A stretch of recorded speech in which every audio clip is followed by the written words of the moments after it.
You're watching Canadian Muslim News on Muslim Network TV. From Toronto, Ontario, I'm Samia Sayed. Welcome to the show. Now, coming up is a conversation with the co-organizers of a campaign to bring home 44 Canadians from a prison in Syria. But first, let's take a look at the headlines.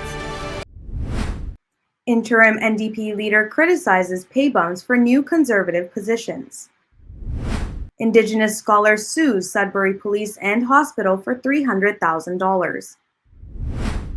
MAC convention begins July 1st in Toronto.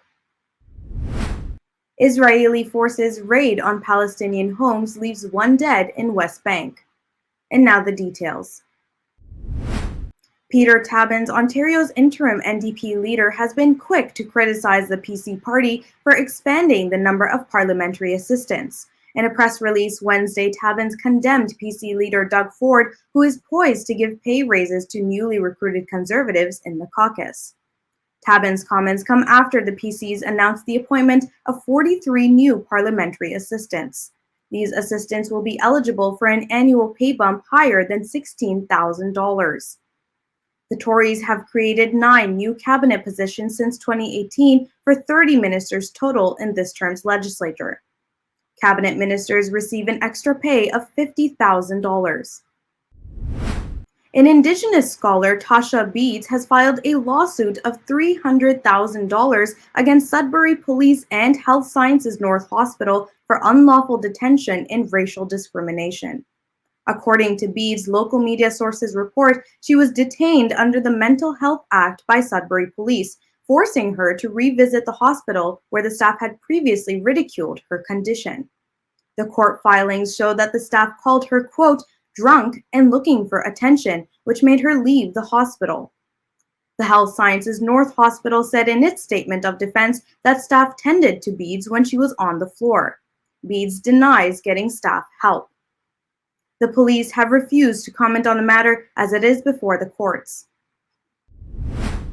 MAC Convention 2022, organized by the Muslim Association of Canada, will take place for 3 days from July 1st to July 3rd at Enercare Centre in Toronto. Scholars, thinkers, activists, and entertainers from different parts of the world will gather to reflect on the challenges that the diverse Muslim Ummah faces in the present world. They will discuss strategies of overcoming these trials collectively. Notable speakers include former member of the South African Parliament Ambassador Ibrahim Rasool and scholar and president of Maqasid Institute Global, Dr. Jasser Auda. Da Ghayur, executive director of Justice for All, a social activist and a host based in Toronto, is also among the featured speakers. A Palestinian man was shot down by Israeli forces in the northern occupied West Bank on Wednesday. The director of the government hospital in Jenin said the young man died after being shot during Israeli forces' raid on Palestinian homes using live bullets and tear gas. The Palestinian Wafa news agency has identified the 25-year-old deceased as Mohammed Maher Nafi Mareh. The Palestinian Foreign Ministry condemned the killing, calling Mareh a, quote, victim of Israel's continued impunity. For several months, the city of Jenin and a refugee camp in Jenin have been subjected to frequent raids by the Israeli army. That's it for the news. Joining us today are the co-organizers of a repatriation campaign to bring home 44 Canadians imprisoned in northeast Syria. This is Sally Lane and Matthew Behrens. Sally's son, Jack Letts, has been imprisoned in Syria for over 5 years. She and Matthew are working hard to have the Canadian government repatriate all the rest of these Canadians. Welcome to the show, Sally and Matthew. It's great to have you here today. Thank you for having us. Sally, I'd love to start my first question with you. Your son, Jack Letts, has been illegally detained for over 5 years. How did this happen? Well, Jack went to Syria in 2014 as a naive young 18-year-old who wanted to do his bit for the Arab Spring.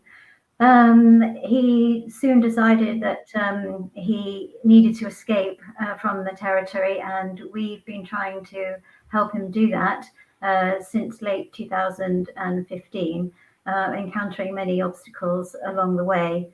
For the last 5 years, he's been imprisoned in a prison in Kurdish-held territory in northeast Syria. The Kurdish forces swept in 2019, and so these prisons are actually overflowing with people who were just swept up in this movement.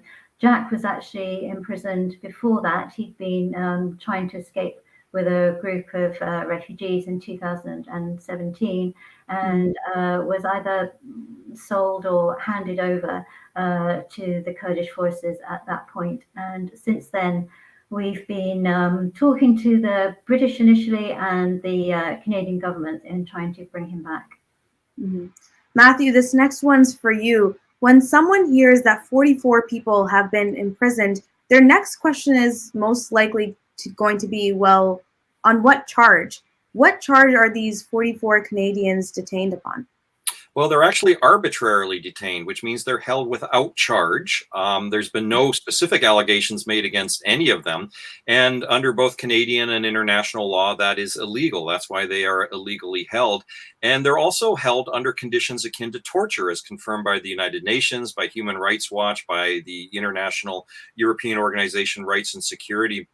And so it's in this situation, it's the responsibility of the Canadian government to uphold their charter right to return home and to end the Canadian government's complicity in their arbitrary detention. Notably, all of these Canadian citizens are Muslim, and there is a very specific policy that has been developed by Global Affairs Canada to try and prevent them from coming home. It's an unprecedented, no one is allowed to come home, none is too many policy, which is rooted in Islamophobia in much the same way that other Muslims who've been detained abroad over the past 20 years have also been abandoned by the Canadian government. And I'll touch on that later on during the interview. But Sally, according to the campaign, of the 44 Canadians that are detained, 23 of them are children, and all of them are subject to conditions that, as you said, the UN would liken to torture. What are some of these conditions? Their conditions are absolutely horrendous. So the women and children are in camps and the men are in prisons. The camps are full of, they're filthy, they're full of open cesspools of human waste, they're violent.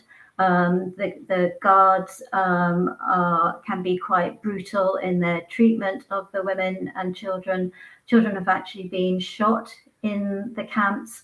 Their shelter is extremely inadequate. The camps were supposed to be temporary, so it means that all the equipment is very makeshift. So tents that were supposed to last for 6 months have had to last for 3 years, and they're falling apart. There's also disease, malnutrition, dehydration, and last year the figures for deaths in the camps, it was 2 children per week were dying of preventable diseases. Now, Matthew, you've said repeatedly over social media and in other interviews that the government is not doing nearly enough, or rather even anything, to bring back these Canadians. What actions specifically are you looking for? We want the Canadian government to do what is their legal responsibility, which is to show their duty of care. As Sally mentioned, the conditions in the camps are abominable, and they are no secret. They've been documented by Human Rights Watch, by the United Nations, by UNICEF, by Save the Children. All of these reports go to Global Affairs Canada, so they're fully aware that there are Canadian children who are so severely malnourished that they are eating sand, that they are eating dirt. Because they are not getting enough mineral content. The Canadian government, all they have to do is to accept the long-standing invitation from the Kurdish administration in northeast Syria to show up with an official delegate or someone that they delegate to sign repatriation papers, and then these Canadians will be turned over to Canadian officials and brought back to Canada. And for some very sickening reasons, the Canadian government has been doing everything in its power to try and prevent that from happening, even though there is an open invitation from the Kurdish administration to say, come and get your citizens and take them home. And is Canada the only country that is lagging to bring their citizens home?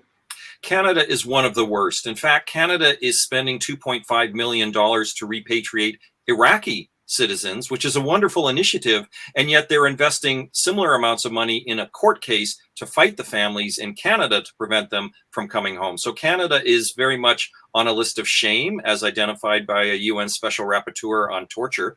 And it is one of the nations that is leading the world in trying to block its citizens from coming back, when you have a country like Kazakhstan, which has pretty much brought home all of its citizens. Mm-hmm. Now, Sally, on the petition circulating online, I hear that there is an ongoing federal court case, which, if all goes well, would necessitate Ottawa to repatriate these Canadians. What is the progress on this case? Well, the court evidence has now been submitted by the families, and a court hearing is due to take place on the 2nd and 3rd of November. And so it's a number of families that have come together with relatives, so their daughters or grandchildren, or in my case, my son. There are 8 men in total. And we're all pressing the Canadian government. We've told them about the conditions. Something I find ironic is that we have been told by our lawyers to submit our concerns about the atrocious torture of our relatives to the very department that is engaged in preventing them from coming home.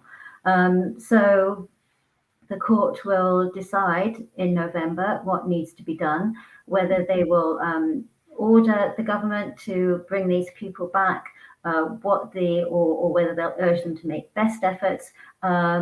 We're hoping that there will be an immediate call for repatriation. Mm-hmm. On February 15th, Global Affairs Canada celebrated the first anniversary of the Declaration Against Arbitrary Detention in State-to-State Relations. Sally, what was your reaction to this announcement? I was sickened by it. Here's Canada leading a coalition of 58 countries against arbitrary detention, while arbitrary detaining its own 44 Canadians.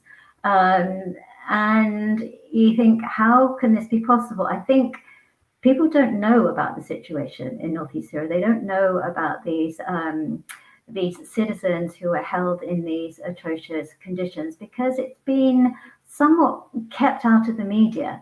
And then when people find out about it, they are appalled. And so the rhetoric that the Canadian government spouts and its image to the outside world is completely at odds with the reality of the situation. And Sally, let's help expand that message. Matthew, the petition to bring back these Canadians on change.org has almost reached 10,000 people. If you could speak directly to the audience right now to motivate them to go take action, what would you say? I'd say, first and foremost, sign the petition. Secondly, speak with your member of parliament about this. Thirdly, speak with your mosque about this. Fourth, speak with community members about this, and remind them that Canada has its own Guantanamo Bay. A Guantanamo Bay, which is a place outside of the realm of the law, which is exclusively for Canadian Muslim citizens. And the Canadian government is complicit in this. The Canadian government never condemned Guantanamo Bay in Cuba over the last 20 years.